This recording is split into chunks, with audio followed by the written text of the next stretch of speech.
How to add friends on Brawlhalla. In this video, I'm going to show you how you can add friends in this application.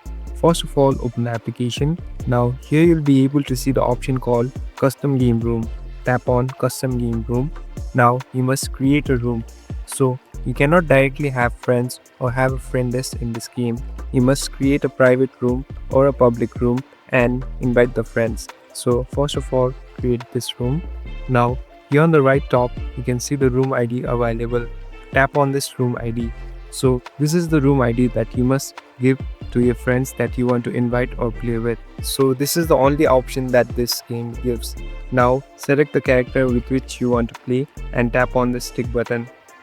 And now you're done. Thank you for watching this video. I hope this video will help you.